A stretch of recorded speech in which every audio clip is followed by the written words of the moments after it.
Bueno, vamos a ir de vuelta a Efesios capítulo 7.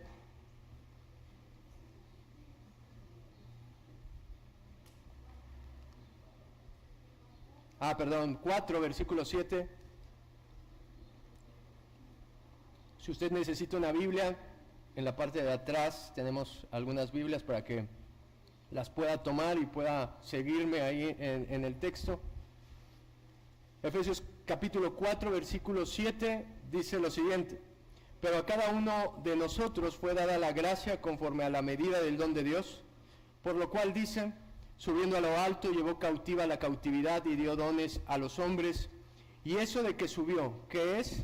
Sino que también había descendido primero a las partes más bajas de la tierra. El que descendió es el mismo que también subió por encima de todos los cielos para llenarlo todo. Y él mismo constituyó a unos apóstoles, a otros profetas, a otros evangelistas, a otros pastores y maestros, versículo 12, a fin de perfeccionar a los santos para la obra del ministerio, para la edificación del cuerpo de Cristo.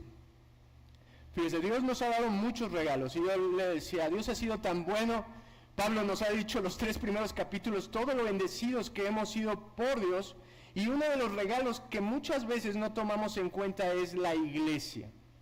A veces queremos andar de manera muy solitaria, somos muy egoístas como nos enseña el mundo, y pocas veces nos enfocamos que un regalo muy especial que nos ha dado Dios es pertenecer a su cuerpo, es ser parte de una iglesia, ser parte de la iglesia invisible, la iglesia universal, pero también ser parte de una iglesia local.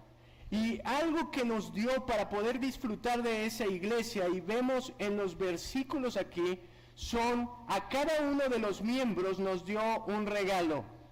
¿Cómo se manifiesta ese regalo? A través de los dones.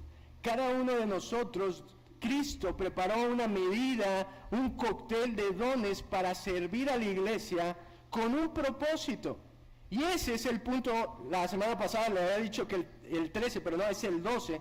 El punto es que a través de los regalos que Él ha dado a la iglesia, todos a fin de perfeccionar a los santos para la obra del ministerio, para la edificación de su iglesia.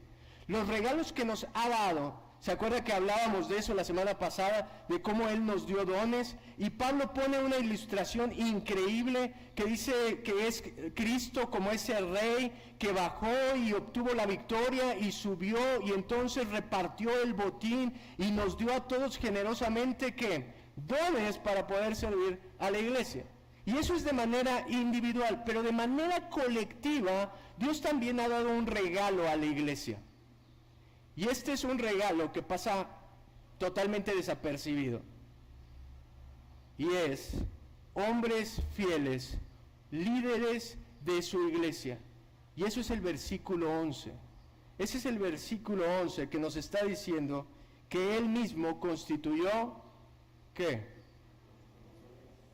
Unos apóstoles, a otros profetas, a otros evangelistas, a otros pastores y maestros, con el mismo propósito con el cual le dio dones individuales, para perfeccionar a los santos y edificar su iglesia. Fíjese, es increíble.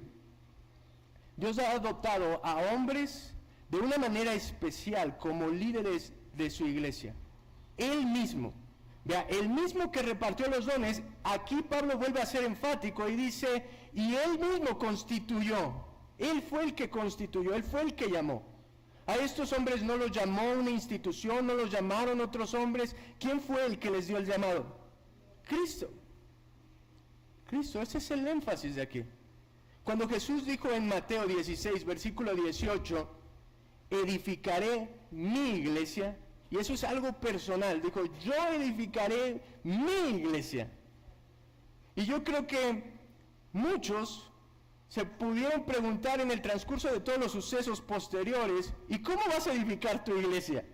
¿No es cierto? Los mismos discípulos, imagínense así, sí, la iglesia, la asamblea, sí, está padre, pero la apresan y lo crucifican y lo matan.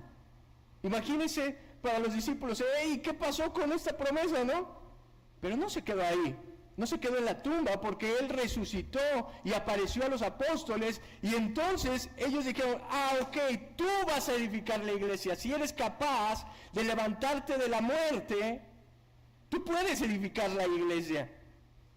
Las puertas del Hades, como dicen, no prevalecerán contra ella, porque tenemos al que resucitó de la muerte.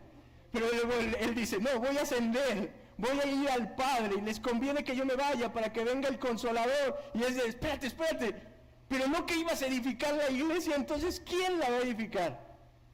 ¿Cómo es que Dios edifica su iglesia? A través de hombres que Él ha llamado. Y los primeros que Él ha llamado son los apóstoles. Fíjense, en todo grupo, organización humana, que tiene ahí una asamblea, que son varias personas, piensa en una orquesta, un equipo de fútbol, un equipo de básquetbol, lo que usted quiera, una empresa, el liderazgo es clave para que eso funcione. El liderazgo es clave para lograr el propósito. Si usted no tiene un liderazgo en un grupo de personas, eso se convierte en un caos. ¿Se da cuenta? Imagínese la orquesta. ¿Ha visto al director de la orquesta? Y uno cuando no sabe, tú dices, ¿y ese qué que mueve los palitos ahí? No hace nada, hasta yo lo podría hacer, ¿no es cierto?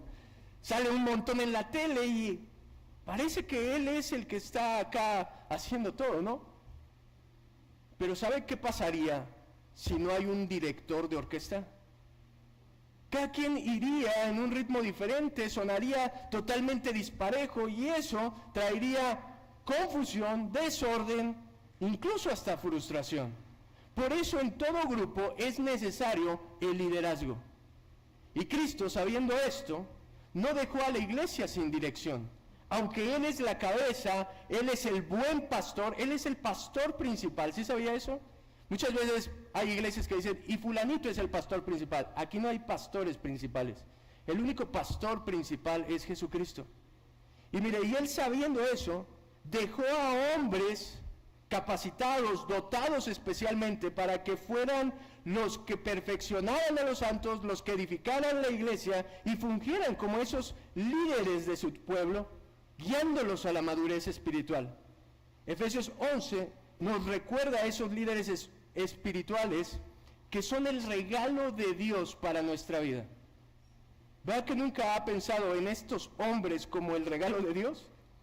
Pero hoy, miren, la Escritura nos lleva a ver los 4 ministerios que Pablo menciona, que a lo largo de la historia de la iglesia han servido con el objetivo de perfeccionar y edificar a los santos. Entonces, hoy veremos que Cristo dio líderes a la iglesia para su edificación. Acompáñeme a ver estos 4 ministerios. Y yo sé que le va a causar conflicto, pero déjeme argumentarlo. Los primeros son los apóstoles, ¿va? Dice, y a unos constituyó apóstoles. ¿Quién es un apóstol? La palabra apóstol significa enviado, o es un mensajero.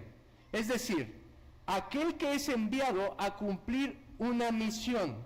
Aquel que es enviado a cumplir una misión.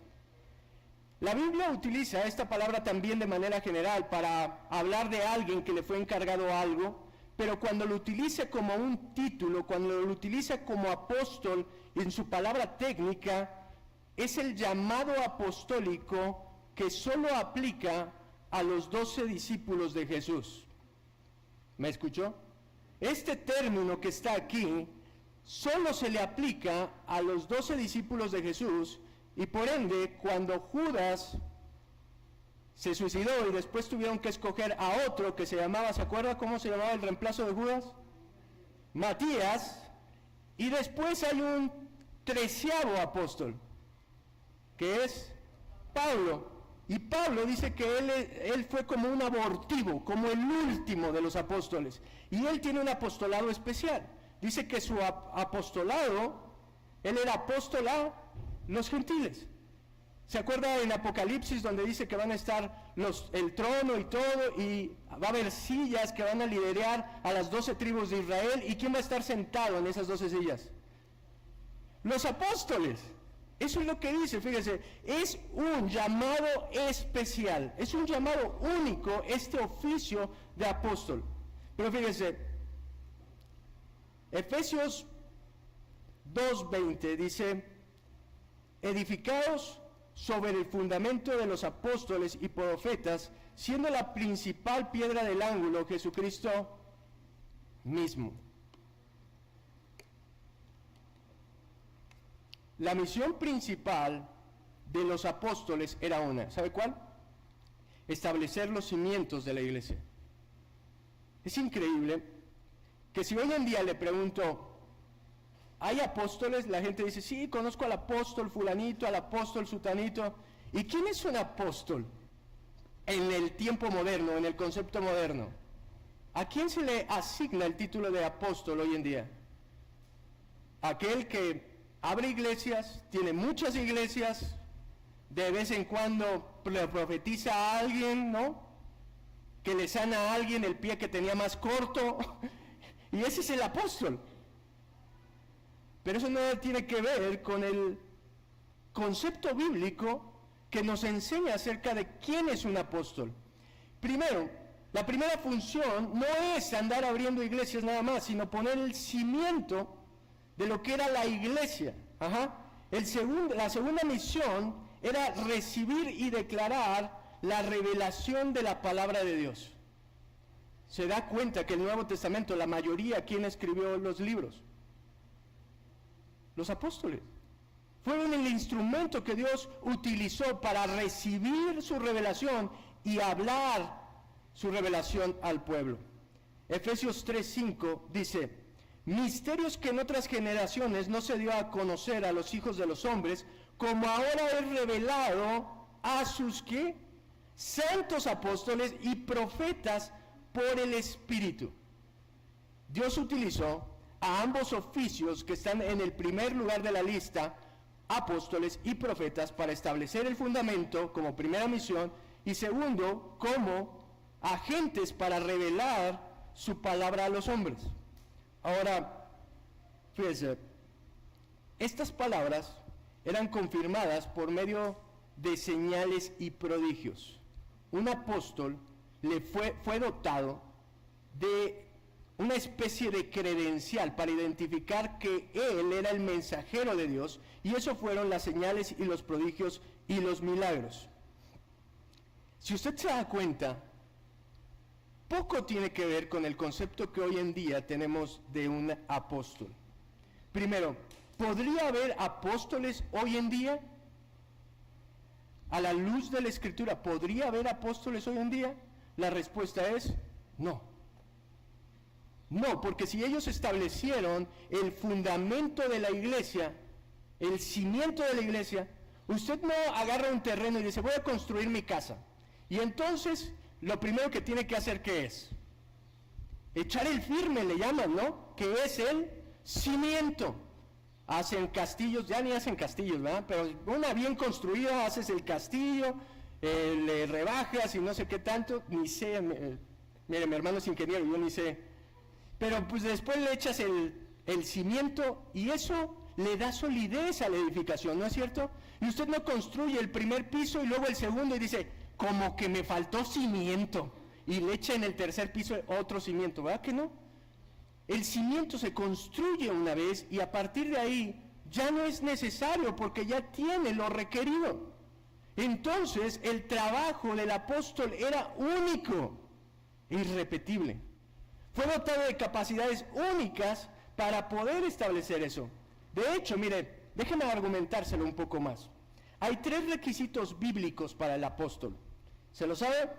Número 1, haber sido testigo ocular de Cristo resucitado. Hay gente que dice que lo ha visto y todo, pero no, esto es algo real. Haber visto de manera ocular a Cristo resucitado. Hechos capítulo 1, versículo 21 al 22. Cuando están a punto de escoger al reemplazo de Judas, esto es lo que dice, fíjense.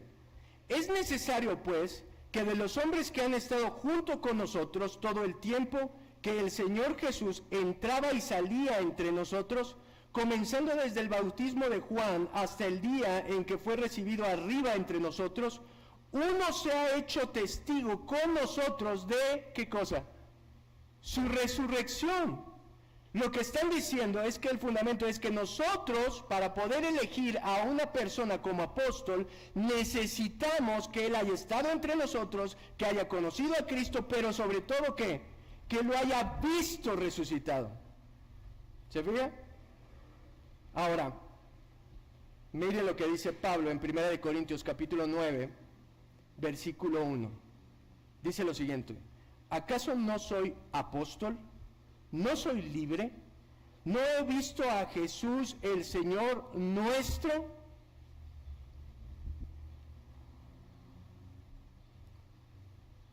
¿Cómo se autentifica Pablo para decir que él sí es un apóstol verdadero? ¿Qué es lo que les pregunta? ¿No he visto yo a Jesucristo? Y usted dice, ¿y dónde lo vio? Pues él llegó después, en el camino a Damasco, ¿se acuerdan? Cuando le dice, Saulo, Saulo, ¿por qué me persigues?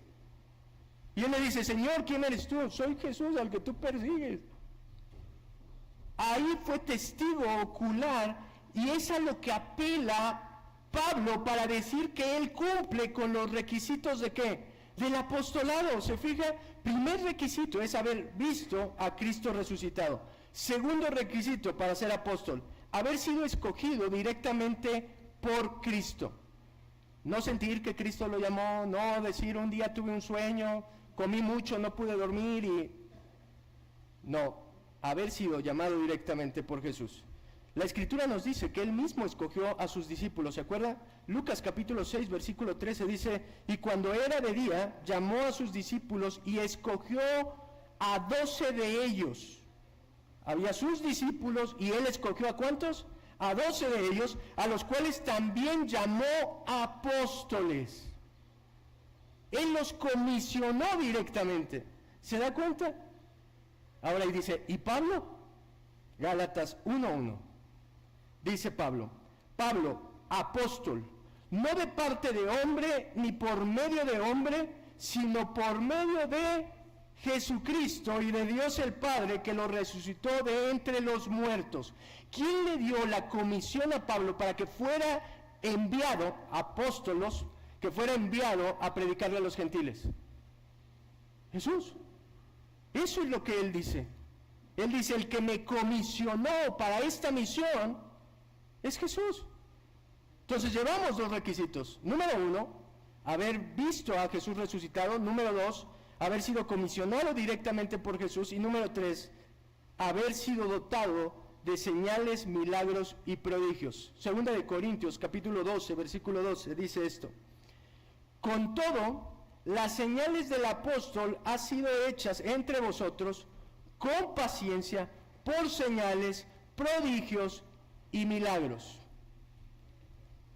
Si ellos iban a poner el cimiento de la iglesia, iban a predicar el evangelio a sus hermanos judíos y Pablo a los gentiles, y traían un mensaje increíble, pero que para los que se pierden es locura, ellos necesitaban un respaldo. Y Dios, a través de su Espíritu, les dio la capacidad de hacer milagros y señales. Y mire, los milagros y señales del apóstol no tienen nada que ver con el estiramiento de un pie más corto que otro. ¿Se da cuenta? Sanaban a gente que realmente tenía enfermedades terminales con su sombra, con su capa. Era un poder real. Eso es lo que Dios les dio para poder identificarse. Entonces, como podemos ver, los apóstoles tuvieron un oficio único en la historia de la iglesia, irrepetible. No puede haber tampoco apóstoles hoy en día por eso. Tampoco puede haber sucesión apostólica como enseña la religión tradicional, de que si se muere uno, entonces ya no tenemos este apóstol, pero tenemos al representante del apóstol.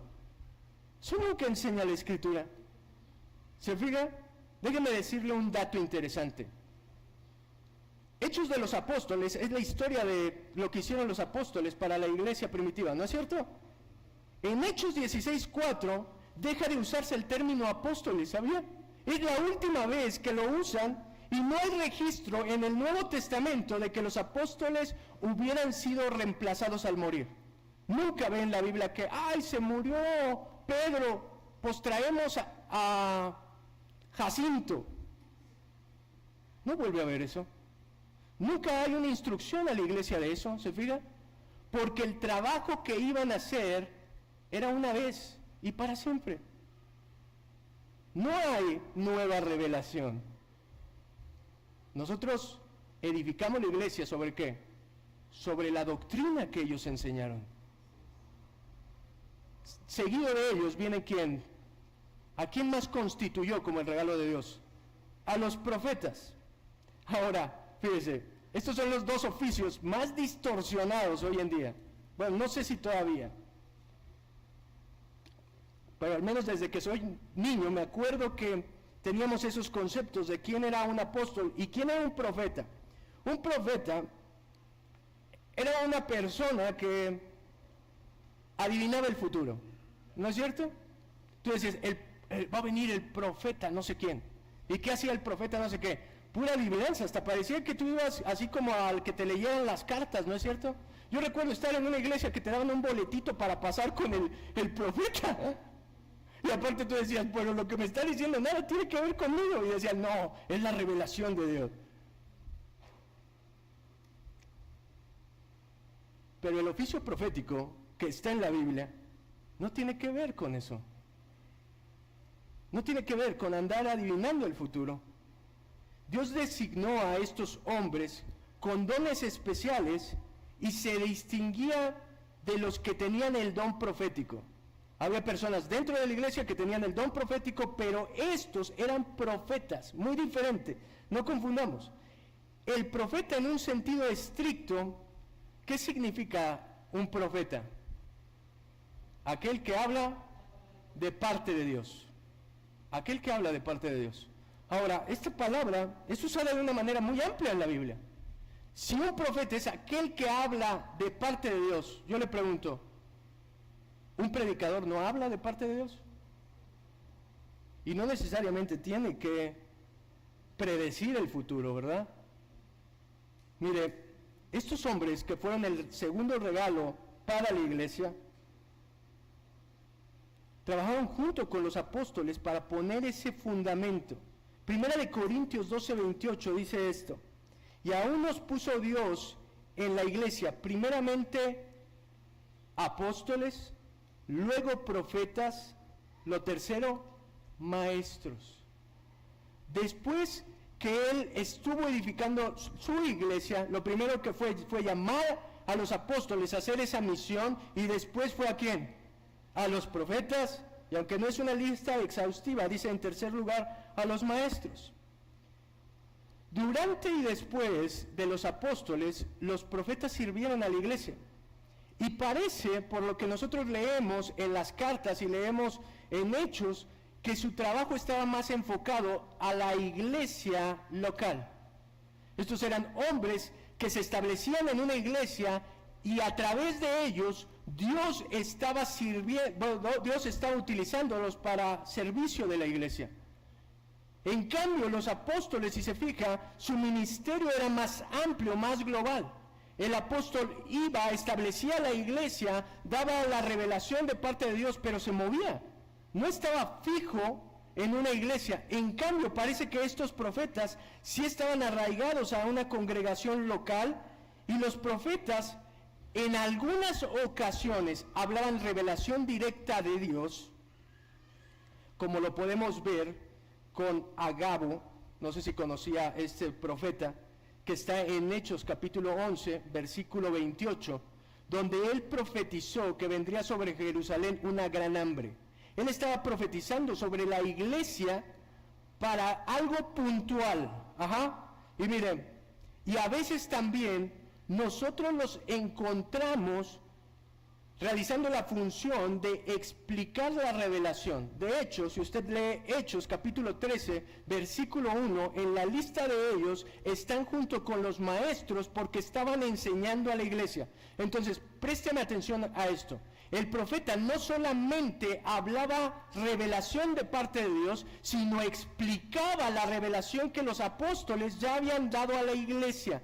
Tenían esa comisión de enseñar a la iglesia la doctrina de los apóstoles. Y miren, siempre hablaban de parte de Dios, pero no siempre daban un mensaje nuevo. ¿Me escuchó?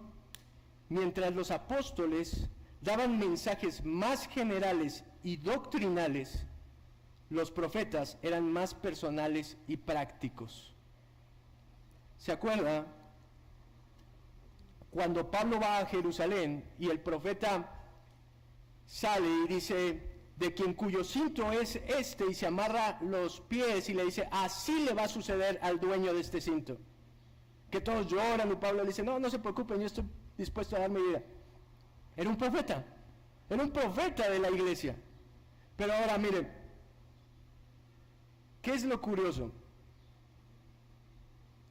Que esta revelación o profecías que daban de manera personal y práctica para la vida de la iglesia siempre tenían que ver con la edificación de la iglesia.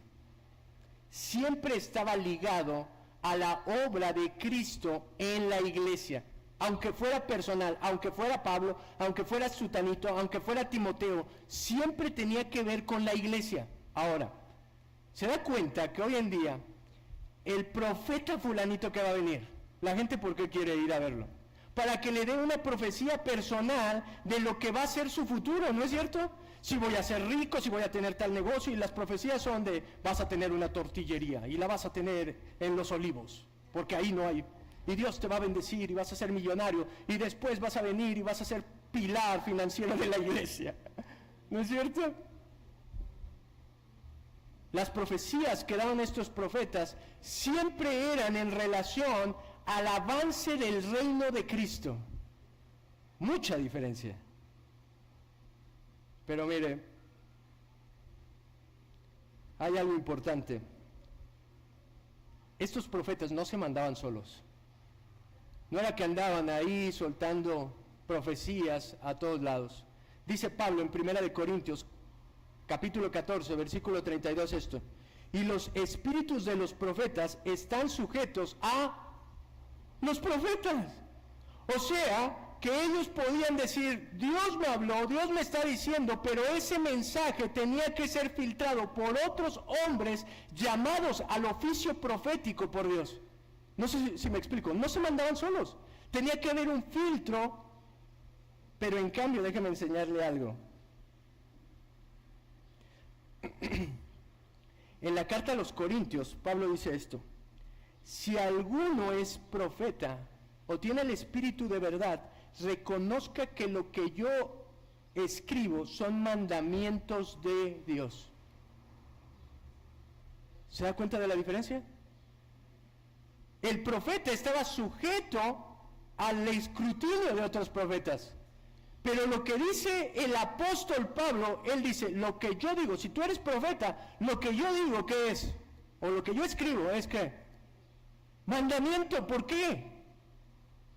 Porque él tenía la autoridad apostólica, muy diferente a la autoridad del profeta. Sin embargo, tanto el oficio apostólico como profético cesó al quedar completado el Nuevo Testamento. Porque si los dos eran el cimiento de la iglesia, cuando ese cimiento se acabó, ya no hay más propósito. ¿Se da cuenta? Si los dos estaban hablando revelación de parte de Dios, en el momento que la revelación culminó, ya no hay necesidad del oficio apostólico y del oficio profético. Todo lo que hay es una distorsión de eso. Mire, ¿cuál es el problema? ¿O cuál es el meollo del asunto con los que ahora dicen ser profetas? ¿Cuál es el ancla más firme que nosotros tenemos? ¿Cuál es aquello por lo que usted debe guiar su vida? Por la palabra de Dios. ¿Se fija? En cambio, cuando está en las iglesias de los profetas y esto y lo otro, la gente deja de voltear a ver su Biblia porque dice, él tiene un mensaje más específico para mí, más poderoso para mí, y se dan cuenta cómo se tienden a la idolatría de esos hombres. Y fíjese, el diablo es tan sutil que él siempre va a querer una cosa, desviarnos de la palabra de Dios. ¿No es eso lo que hizo en el Génesis? Con que Dios te dijo, y distorsionó la palabra. Siempre esa es la artimaña del enemigo. Las profecías de hoy que parecen más adivinación, que los profetas de hoy parecen más charlatanes, son un engaño del diablo, porque nos hacen pensar que necesitamos algo aparte de las Escrituras. Sí, está bien las Escrituras, pero yo necesito algo más puntual para el momento que estoy pasando. Necesito algo más poderoso que me aliente y que me motive. Eso es una herejía, porque en la Biblia contiene todo lo que nosotros necesitamos. Y hay de aquel que agregue o quite, ¿eh?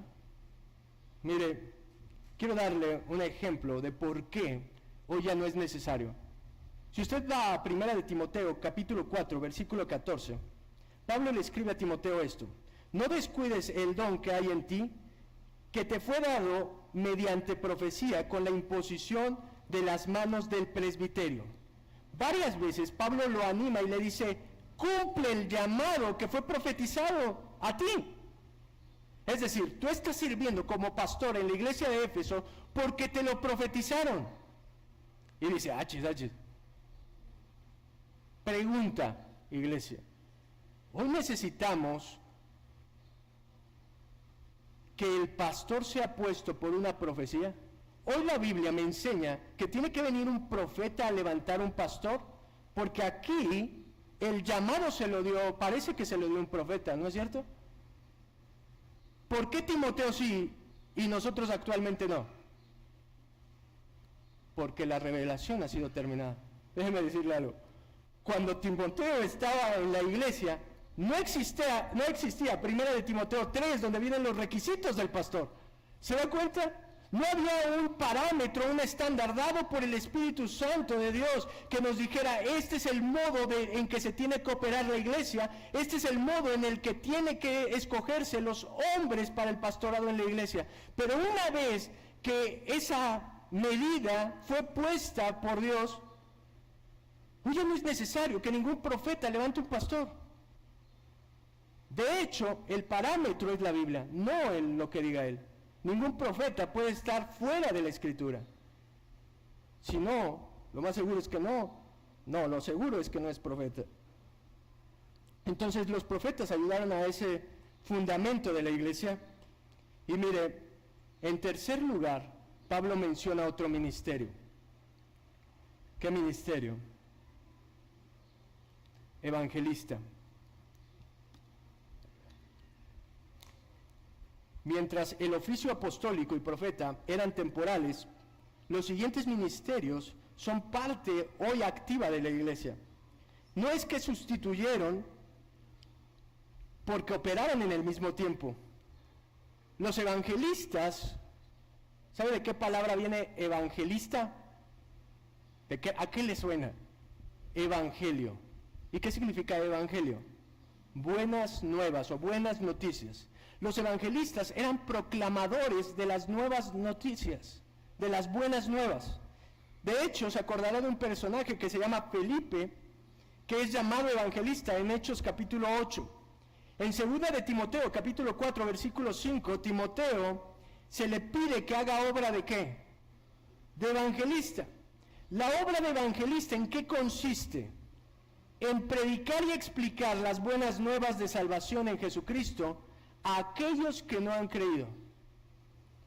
Los evangelistas del Nuevo Testamento, en otras palabras, eran como misioneros que iban a las zonas donde nunca se había escuchado el nombre de Jesucristo, empezaban a predicar, empezaban a convertir a aquellos incrédulos, plantaban la iglesia y después ellos no estaban arraigados a la iglesia local, ni a la iglesia que plantaban. Ellos iban a otra zona porque ese era su oficio. Ir a los lugares donde no se había escuchado el evangelio y predicarlo ahí y establecer la iglesia y seguir su camino. Miren, De hecho, entendemos ahora por qué a Timoteo se le pide que haga obra de evangelista.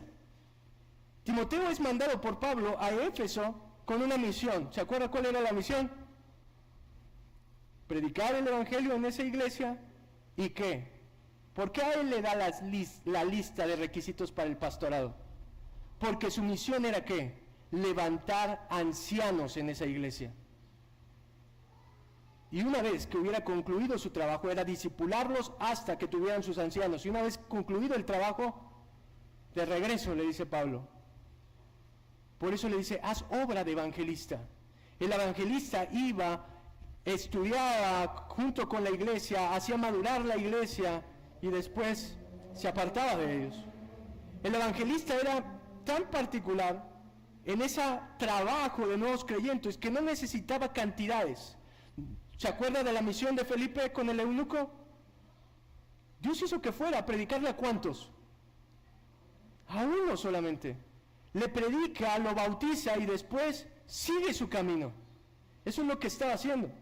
Y mire, estos hombres son dados a la iglesia para alcanzar a los perdidos con el evangelio. Qué labor tan importante. ¿Sabe? Son un regalo a la iglesia, porque nosotros ni los conocimos. Pero ¿sabe que su trabajo fue tan importante para que hoy nosotros conociéramos el evangelio? Nosotros no conocemos el nombre de los evangelistas que dieron su vida, que pagaron con su sangre para que nosotros tuviéramos una Biblia en nuestra casa, que muchas veces guardamos en el buró y nunca sacamos. Pero hubo hombres llamados por Dios, capacitados por Dios para hacer ese trabajo, ir a las zonas más peligrosas del mundo y predicar el evangelio con una valentía increíble. Todo ministerio, toda iglesia debería de considerar el evangelismo, las misiones, como un ministerio elevado y de prioridad. Sería increíble que nosotros tuviéramos la capacidad de mandar un misionero a un lugar donde no se ha predicado el evangelio y pudiéramos sostenerlo económicamente. ¿No sería increíble? Pero se requiere valor. Mire, voy al último de los ministerios o de los oficios. Pastor y maestro. Se preguntará por qué lo englobo en uno solo.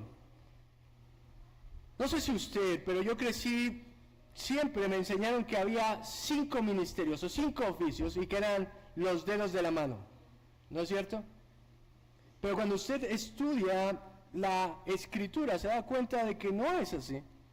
En este texto, por lo menos, Pablo enuncia 4 oficios. Y déjeme decirle por qué. Primero dice, los pastores. El pastor, todo el mundo ubica que es un pastor, ¿no? Un pastor de ovejas, alguien que cuida a un rebaño. Y hace referencia al cuidado, protección y liderazgo del hombre de Dios hacia un rebaño. Este es alguien que ha sido puesto en una iglesia local para servir, para cuidar a la grey de Dios. Cada pastor verdadero, no falso, maestro, cada pastor verdadero es un regalo de Dios para la iglesia. Cada pastor que dedica su vida a enseñar fielmente a las Escrituras, a confrontar a los falsos maestros, a advertir a la gente del error, es un regalo de Dios para la iglesia. Es el regalo de Dios para su vida. No porque sea yo, el que sea. Yo les decía, mira, pues a veces me pregunto, si yo no estuviera, por alguna razón, imaginen lo que usted quiera, en esta iglesia, el siguiente pastor que llegue podría decir, este hombre que estuvo antes hizo un buen trabajo porque los enseñó bien, les enseñó a honrar bien a su pastor, me ven como un regalo de Dios para su vida. O dirá, ¿y este sonso que estaba enseñando aquí? Pero ojalá que si no estoy yo, el siguiente que vea que hice solamente mi trabajo. Y mire, mientras que el pastor tiene esa idea de cuidado, maestro tiene que ver con la función primordial de los pastores. Si yo le pregunto, ¿cuál es el trabajo principal de los pastores? Enseñar. El motivo para identificarlo como uno solo es que la función principal del pastor es ¿qué? Es enseñar. Solo piensa en los requisitos dados por el Espíritu Santo a través de Pablo para el pastorado. Si usted lee toda la lista tiene que ver con el carácter del hombre de Dios. No hay otra cosa. Todo tiene sobrio, marido de una sola mujer, puro. Pero hay un solo requisito de una habilidad externa. ¿Y sabe cuál es? Apto para enseñar.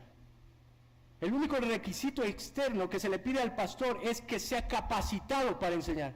No hay un pastor que no tenga pasión por la palabra de Dios. No hay un pastor que diga, soy pastor y no le guste enseñar. No tenga esa capacidad de maestro. Si no es apto para enseñar, entonces, y tiene las virtudes, encaja perfectamente en un diácono. Al diácono no se le... ¿Sí se ha fijado que son los mismos requisitos? El único que no se le pide al diácono, ¿qué es? Ser apto para enseñar. Porque todo pastor enseña. No todo maestro en la iglesia es un pastor. Podemos tener hoy en día el maestro de los niños, el maestro de esto y lo otro, pero por lo menos todo pastor debe estar listo para enseñar.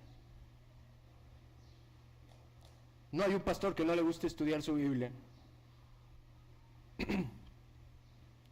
Mire, Hooks, el comentarista, observa esto. No existe evidencia en la Escritura de haber un grupo de hombres autorizados para enseñar, como si fueran nada más maestros, pero no autorizados para exhortar. El caso es poco menos que imposible. Todo pastor tiene dos funciones. Mire, yo sé que todavía va a tener algunas dudas. ¿Por qué digo que es uno solo, pastor y maestro, si a lo largo de los últimos años han enseñado que son 5? Si nosotros analizamos la gramática, ¿cómo digo esto de manera fácil? Algo que nos permite entenderlo de mejor manera es el original en griego. Y en el original en griego, cada uno de los oficios tiene un artículo. Déjame explicarle cómo. Dice, y él mismo constituyó a unos los apóstoles, los profetas, los evangelistas, y cuando llega a la parte de maestros dice, los pastores y maestros. No dice los pastores y los maestros, dice los pastores y maestros. Por eso, algunos estudiosos dicen que esta palabra no solamente se puede traducir como y, sino en ocasiones puede ser que es, o también en particular. Ahora, aterricemos la idea. Si usted lee entonces, sustituyendo el y por qué es, diría, los pastores, que es maestro. Eso da mejor la idea porque no tiene artículo maestros. Y entonces podría encajar, por lo tanto, que en el contexto, estos maestros que está hablando Pablo definen la función que hace el pastor, que es enseñar.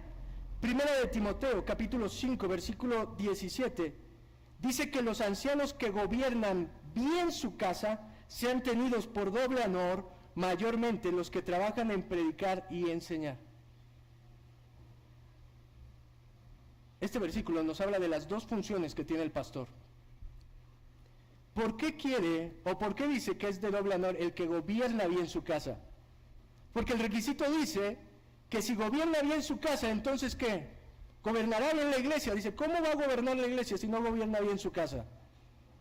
Y esto te habla de la función de ¿qué? De cuidar. De cuidar. ¿Qué es cuidar? Es guiar, dirigir, supervisar. Y por otro lado dice, mayormente los que predican y enseñan. Entonces, por un lado tengo la función del pastor, que es cuidar mi vida, y por la otra, ¿qué es? Alimentarme, ¿con qué? Con la palabra y enseñarme la palabra. Primera de Pedro, capítulo 5, versículo 1-2. Dice, ruego a los ancianos que están entre vosotros, se le conoce como al pastor. De hecho, la palabra que más se utiliza para referirse al líder de una iglesia local no es pastor, es anciano o es obispo. Y dice, ruego a los ancianos que están entre vosotros, yo anciano también con ellos y testigo de los padecimientos de Cristo, que soy también partícipe de la gloria que será revelada. Y esto es lo que le pide, versículo 2. Apacentad la grey de Dios que está entre vosotros, cuidando de ella, no por fuerza, ni voluntariamente, sino voluntariamente, no por ganancia deshonesta, sino con ánimo pronto. Cuidar y enseñar a las ovejas. ¿De quién? De Dios, de Cristo. Mi amado, así lo describan como oveja. Usted no es oveja de ningún pastor. Es oveja del pastor principal de la iglesia, que es Jesucristo. Pero si usted tiene un pastor, Dios lo ha puesto ¿para qué? Para cuidar su vida mientras Él regresa.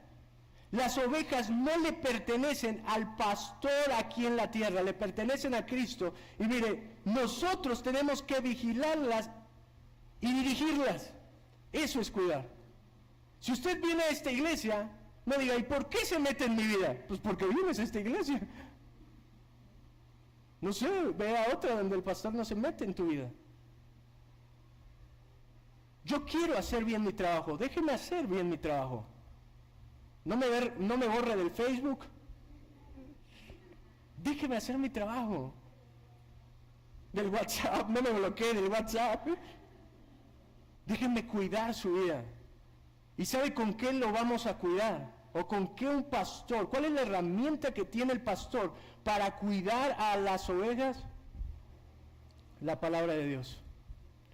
La palabra de Dios. Mire, esas son las tareas de todo pastor y en lo que debe de concentrarse. El pastor no es el que anda organizando las actividades de la iglesia, que si las mujeres, que si los jóvenes, no es el que anda cambiando los focos de la iglesia. Ese no es mi trabajo. Mi trabajo es, uno, concentrarme en enseñarle la palabra de Dios. ¿Y sabe dónde doy la principal consejería? Los domingos a las 12 de la tarde. ¿Quiere usted consejo? Venga a la iglesia. Y si tiene alguna duda, voy con gusto a su casa. Pero la manera en la que alimentamos a la iglesia es a través de lo que nosotros estamos enseñando, primeramente que nos enseña Dios a nosotros y después nosotros a la gente. Mire, no es mi trabajo andarme preocupando por la cantidad de miembros que tiene mi iglesia, eso es una tontería.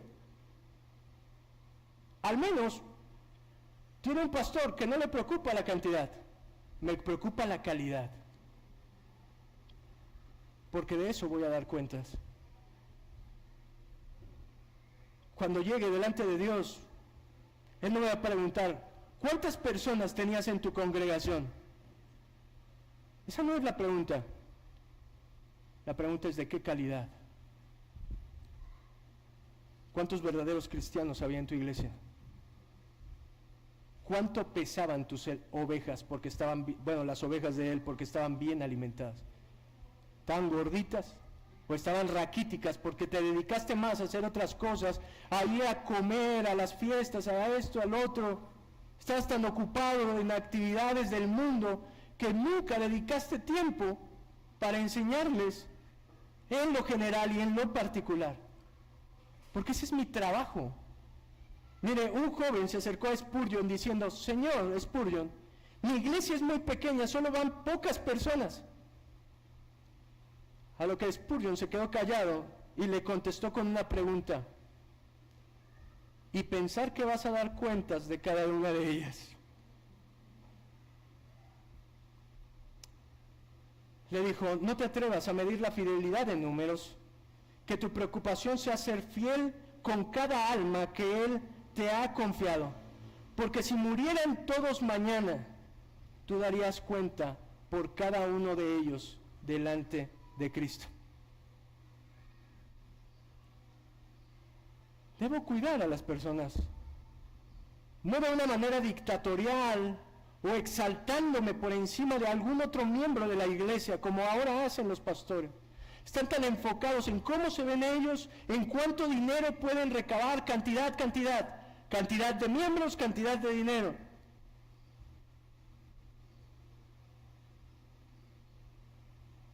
Ese no es el liderazgo de Cristo. Mire, nuestro servicio tiene que ser un servicio humilde. No hay un pastor perfecto fuera de Cristo.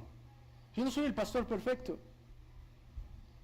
Pero lo único que quiero es que usted vea un modelo genuino, imperfecto, de lo que es seguir a Cristo. Con toda mi vida, con todas mis virtudes, defectos y lo que sea. Pero lo único que la gente tiene que ver de su pastor es esa fidelidad a Cristo y cómo se entrega en toda su vida, todas sus áreas son congruentes porque está siguiendo al único pastor verdadero. Yo no tengo ninguna autoridad en su vida fuera de la palabra de Dios, se lo he dicho. Yo no tengo ninguna autoridad. Yo me le puedo mandar a hacer cosas o decir cosas, yo no tengo la autoridad. Si yo alguna vez me enseñoreo de usted y usted ve que me corrompo, le voy a pedir un favor, váyase de esta iglesia, huya por su vida. Porque entonces eso quiere decir que no he sido llamado por Cristo, sino soy un falso maestro. Pero si yo trabajo en enseñarle la palabra de Dios, entonces usted tiemble. Dice Hebreos capítulo 13, versículo 17, obedeced a vuestros pastores y sujetaos a ellos, porque ellos velan por vuestras almas, como quien ha de dar cuentas, para que lo haga con alegría y no quejándose. No me quejo de nadie, hasta ahorita, porque esto no es provechoso.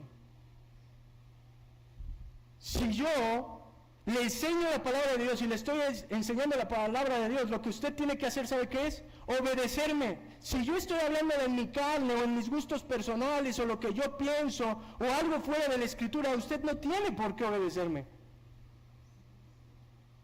Mire, a veces me dicen, me da pena que tuviste que venir a mi casa o que dedicaste el tiempo en venir. Mi amado, déjeme decirle algo, ese es mi trabajo. Y lo hago por mi Señor. Lo sirvo con tanto gusto a usted y a Dios,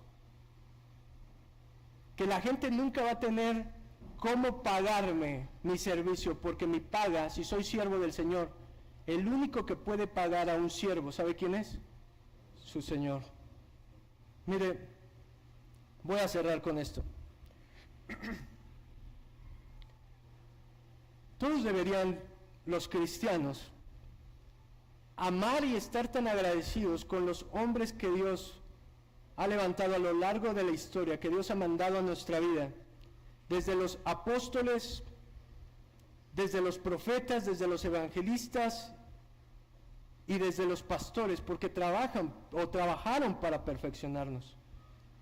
Pero deje ver si puedo transmitirle esta idea que es increíble, de por qué Pablo dice esto y tiene que ver con Cristo, con la iglesia. ¿Cómo se unen los dones individuales con los dones o los regalos que Dios ha dado de hombres que desempeñan un oficio para la iglesia? Déjeme decirle esto, todos los dones que Cristo da en lo individual y en lo colectivo a la iglesia, como un don, como un regalo, todos tienen que ver con Él. Todo don dado a la iglesia, todo oficio a lo largo de la historia de la iglesia, Él mismo ejemplificó a la perfección eso. Por eso Pablo, cuando dice, Él subió y repartió, déjeme decirle esto es increíble de la iglesia. Por eso nos hace un organismo único, porque el rey, el dueño de la iglesia, de lo suyo, nos repartió a cada uno de nosotros para que nosotros continuáramos la obra. Si existió un predicador excelente, ese fue Cristo. Si alguna vez existió un maestro de la verdad, ese fue Él. Si hay un buen pastor, ¿sabe quién fue? Cristo. Un evangelista, un guía, un siervo, un ayudador, un dador generoso, alguien lleno de misericordia. Todos los dones, de todo, los ilustra Cristo de manera perfecta y suprema. Porque todos los dones son un regalo que provienen de su esencia misma. Mi amado, por eso entienda la ilustración. Somos el cuerpo porque somos los miembros de ese cuerpo. Cada uno de nosotros nos ha dado algo, nos ha dado regalos. ¿Para qué? Para formar lo que Él es, el cuerpo, donde Él es la cabeza. Mi amado, esta es mi exhortación final. Agradezca a Dios por los regalos que ha dado en su vida, por cada hermano que está a su lado y le sirve de alguna manera con el don que Dios le dio, por cada pastor que ha regalado en su vida, porque es el regalo que Dios ha dado. Sirva con gratitud, bendiga a cada servidor, porque es el regalo de Dios para usted dentro de su iglesia. Amén. ¿Por qué no cierra sus ojos y vamos a orar?